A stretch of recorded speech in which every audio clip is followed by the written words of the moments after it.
Just ఇంతకు ముందే supreme court కేంద్ర ప్రభుత్వానికి వ్యతిరేకంగా ఒక సంచలన తీర్పు ఇచ్చింది. ఈ సమస్య అసలు దేశం మొత్తం కూడా తెలిసిపోయిన సమస్య. విషయం మీద చర్చించుకుంటాను. అది ఏంటిది అంటే ఎలక్టోరల్ బాండ్స్ స్కీమును సుప్రీంకోర్టు రద్దు చేసింది. ఈ ఎలక్టోరల్ బాండ్ స్కీమ్ అనే దాని గురించి జస్ట్ కొద్దిసేపట్లో వివరిస్తాను మీకు.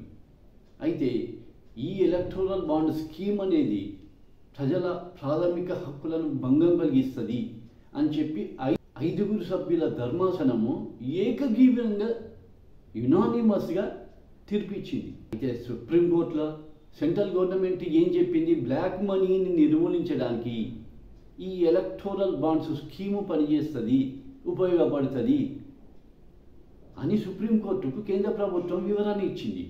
అయితే ఈ యొక్క బ్లాక్ మనీని నిర్మూలించడానికి ఈ ఎలక్టోరల్ బాండ్ ఒక్కటే మార్గం కాదు అని సుప్రీంకోర్టు తీర్పిచ్చింది. అసలు ఈ ఎలక్టోరల్ బాండ్స్ వల్ల బ్లాక్ మనీ వైట్ అయిపోతుంది. అది ఎట్లనో కూడా నేను మీకు వివరిస్తా. ఈ రాజకీయ పార్టీలకు ఇచ్చే డొనేషన్స్ క్విడ్ ప్రో కోను ప్రోత్సహిస్తుంది, దానికి దారి తీస్తుంది అని కామెంట్ చేసింది. క్విడ్ ప్రో కో అంటే నీకు ఇది నాకు ఇది, నేను నీకు ఇది ఇస్తా, నువ్వు నాకు అది ఇయ్యి. డొనేషన్స్ కార్పొరేట్లు కానీ వ్యక్తులు కానీ రాజకీయ పార్టీలకు ఇస్తారు. ఆ డొనేషన్స్ తీసుకొని వాళ్ళకు తగ్గట్టుగా కొన్ని పనులు చేసి పెడుతుంది రాజకీయ పార్టీలు. దీన్ని క్విడ్ ప్రో కో అంటారు. ఇగో ఇది సరికాదు అని కామెంట్ చేసింది సుప్రీంకోర్టు. ఇది సమాచార హక్కును ఉల్లంఘించినట్టే అవుతుంది అని కూడా తీర్పు చెప్పింది. అయితే ఈ ఎలక్టోరల్ బాండ్స్ అనేవి కంప్లీట్గా రాజ్యాంగ విరుద్ధము. వాటిని నిషేధించింది సుప్రీంకోర్టు. 2019 ఏప్రిల్ 19 నుంచి ఎవరైతే ఈ ఎలక్టోరల్ బాండ్స్ కొన్నారో వాళ్ళ వివరాలను మొత్తము ఈసీకి, ఎలక్షన్ కమిషన్కు అందించాలి వెంటనే అది కూడా అని ఎస్బీఐని ఆదేశించింది. అట్లనే మార్చ్ 31 వరకల్లా ఈ ఎలక్టోరల్ బాండ్స్ కొని ఎవరైతే రాజకీయ పార్టీలకు డొనేషన్స్ ఇస్తారో వాళ్ళ వివరాలు మొత్తం ప్రజలకు అందుబాటులో ఉంచాలని ఈసీకి సూచించింది. అయితే అసలు ఈ ఎలక్టోరల్ బాండ్స్ అంటే ఏంటి అంటే, ఈ ఎలక్టోరల్ బాండ్స్ను ఎస్బీఐ, స్టేట్ బ్యాంక్ ఆఫ్ ఇండియాలో లభిస్తాయి. వీటిని వ్యక్తులు కొనుక్కోవచ్చు, కార్పొరేట్లు కొనుక్కోవచ్చు, కంపెనీలు కొనుక్కోవచ్చు. కొనుక్కొని ఈ ఎలక్టోరల్ బాండ్స్ను తమకిష్టమైన రాజకీయ పార్టీకి డొనేషన్స్ రూపంలో, విరాళాల రూపంలో ఇవ్వచ్చు. వ్యక్తులు ఇవ్వచ్చు, కంపెనీలు ఇవ్వచ్చు, కార్పొరేట్లు ఇవ్వచ్చు.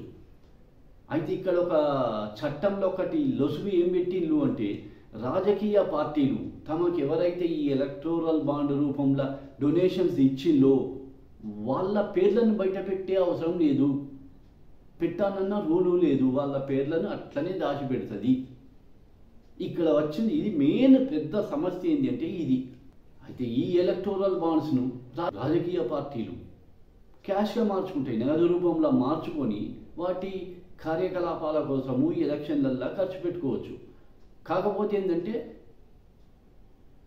ఈ డొనేషన్స్ ఇచ్చిన వాళ్ళ వివరాలు మాత్రం వెల్లడించే అవసరం లేదు రాజకీయ పార్టీలకు. అయితే ఈ కేంద్ర ప్రభుత్వము 2017లో చట్ట సవరణ చేసింది, ఒక చట్టమే తీసుకొచ్చింది ఈ ఎలక్టోరల్ బాండ్ స్కీమ్ గురించి. ఈ క్రమంలోనే ఈ ఎలక్టోరల్ బాండ్ స్కీమ్ను సవాలు చేస్తూ సుప్రీంకోర్టులో కేసు ఫైల్ అయింది. అయితే ఈ చట్టం తెచ్చడానికి, చట్టంలో సవరణ చేయడానికి 4 చట్టాలను మార్చింది కేంద్ర ప్రభుత్వం. ఇది 2018లో ఇంప్లిమెంటేషన్కి వచ్చింది. ఇది ఎలక్టోరల్ బాండ్ స్కీము. ఏంది దీని అనుకున్నది ఏంది అంటే, కార్పొరేట్ కంపెనీ ఉన్నది అనుకోండి, బ్లాక్ మనీ ఉంటుంది, వ్యక్తులు ఉంటారు, మిలియనీర్లు, బిలియనీర్లు, వాళ్ళ బ్లాక్ మనీ ఉంటుంది. సపోజ్ ఒక 10,000 కోట్లు ఈ ఎస్బీఐ బ్యాంకుల ఎలక్టోరల్ బాండ్స్ కొంటారు. ఈ 10,000 కోట్లను ఒక రాజకీయ పార్టీకి ఇస్తారు. దానికి సంబంధించి దానికి సరిపడా లాభాన్ని రాజకీయ పార్టీలు, ప్రభుత్వంలో ఉన్న రాజకీయ పార్టీలు ఆ వ్యక్తులకు కానీ కంపెనీలకు కానీ లాభం చేకూరేటట్టు చేస్తాయి, ఏదో ఒక రూపంలో చేస్తాయి. నెక్స్ట్, రాజకీయ పార్టీల దగ్గర బ్లాక్ మనీ వేల లక్షల కోట్లు ఉంటాయి. ఇది అందరికీ తెలిసిన విషయం. ఒకప్పుడు వేల కోట్లు ఉండేది, ఇప్పుడు లక్షల కోట్లకు మారింది. వాళ్ళు కూడా ఏం చేస్తారు, ఈ బ్లాక్ మనీని ఈ రాజకీయ పార్టీలు ఒక కంపెనీ ద్వారా కానీ ఒక వ్యక్తి ద్వారా కానీ ఎలక్టోరల్ బాండ్స్ కొనిపించి మళ్ళా అదే ఎలక్టోరల్ బాండ్స్ను డొనేషన్స్ రూపంలో మళ్ళీ సేమ్ రాజకీయ పార్టీకి ఇచ్చేస్తారు. తిరిగి వస్తుంది, అది వైట్ అయిపోతుంది. రాజకీయ పార్టీలకు లెక్క చూపించే అవసరం లేదు. ఎవరెవరు డొనేషన్స్ ఇచ్చినా వాళ్ళు పేర్లు బయట పెట్టే అవసరం లేదు. అంటే ఈజీ అయిపోతుంది. వైట్ మనీ కిందికి మారిపోతే ఎలక్షన్లలో ఖర్చులు బాగా పెట్టవచ్చు, ఓపెన్గా పెట్టుకోవచ్చు.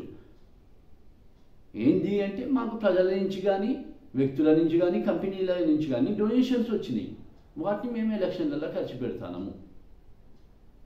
ఎంతంటే అంత విచ్చలవిడిగా ఖర్చు పెట్టచ్చు అప్పుడు. అయితే కొన్ని ఖర్చులు ఎలక్షన్లలో ఎట్లుంటాయి, కనబడని ఖర్చులు ఉంటాయి.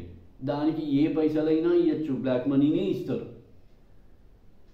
ఎగ్జాంపుల్ తీసుకుంటే ఓట్లను కొనుడు, ఒక్క కోటుకు 5,000 ఇవి బ్లాక్ మనీ ఇస్తారు. ఇట్లా కాక కొన్ని లీగల్గా పెట్టవలసి ఉంటాయి, లెక్క ఈసీకి చూపించవలసి వస్తుంది. ఇగో ఇట్లాంటి వాటికి ఈ రూపంలో వచ్చిన డొనేషన్స్, ఎలక్టోరల్ బాండ్స్ రూపంలో వచ్చిన డొనేషన్స్ని యూజ్ చేసి లెక్క చూపిస్తారు. అది లీగల్ అయిపోతుంది. ఇక ఇప్పుడు ఇచ్చిన సుప్రీంకోర్టు ఇచ్చిన తీర్పు ఇదే. ఈ ఎలక్టోరల్ బాండ్స్ స్కీమును చట్టవిరుద్ధమని క్యాన్సిల్ చేసేసింది.